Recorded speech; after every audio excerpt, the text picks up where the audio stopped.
Bütün kader mahkumlarına bu parçamız hediyedir. Keşi Ömer,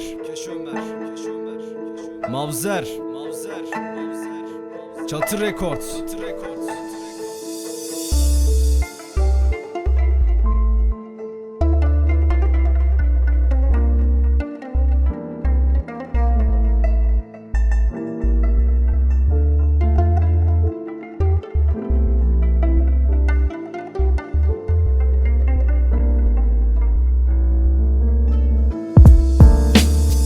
Ranzalar soğuk, dört duvarda ayaz var. Elin kelepçeli mi, suçsuz olan kalemi kırdılar.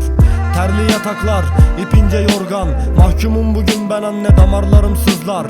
Sesin duyulmuyor kalın camlar arkasında. Bir umuda bağlı hayatım ufak bir camda.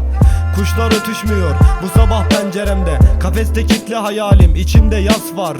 Dilim konuşmaz, gözümde yaş var. Gardiyanın sesleriyle yankılandı kovuşlar. Oğlum uyan diyen kimse yok bugün başımda. Tüter duman, başım yaslı sararmış bir yastığa. Sitemli şarkı çalar, gözüm dışarıda. Hayal kurup baktım öyle bembeyaz bulutlara. Sayılı gün bu geçer kardeşim, umudu yıkma. Tel örgüler sarılı, her tarafta ayrı dert var. Kapatma demir kapıyı, aç be gardiyan. Hücrelerin soğukluğuna mahkum olduğu insanlar. Elim tutmaz, dilim soğuktan konuşmaz. Sevdiklerine ırak, kalbin her yürek dayanmaz.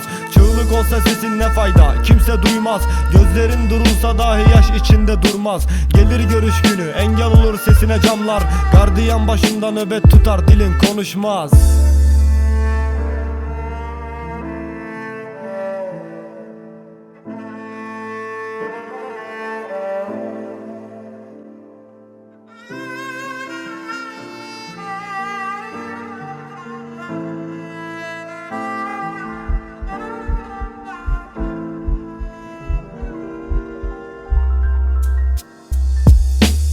İçinde yas var, hayallerinden kaçma. Herkes hata yapar, umudunu kırma. Işıkları kapatma gardiyan. Korkar oldum karanlıktan, göz pınarlarım kurudu sessizce ağlamaktan. Küçük bir pencerem var, dünyalar sığmaz. Gökyüzünde güneş yok, kuşlar uğramaz. Nefes sesin yankı yapar, onca sesin arasında. Sayılı zaman geçmiyor, ruhun kapalı dört duvara. Başın yastıkta, gözün takılı yelkovana. Rutubet işler göğsündeki boşluğa. Kelepçe kollarında uyanırsın sisli sabahlara. Bağırma kardeş, sesin gitmez camın arkasına. Daravluda volta atar, düşünmekten aklı çıkar. Görüş biter o an, vedasızca gidişleri anlar. Sebebi sormaz, yaralarına tütün basar. Acıya göğüs gerip çayını yudumlar. İnceden sazın sesi kulaklarda yankı yapar. Anamın sesiyle doğmaz oldu ışıklar. Sabahlar olsa ne çare, ayaklarımda prangalar. Dört duvara hayallerimi hapsedip de çaldılar.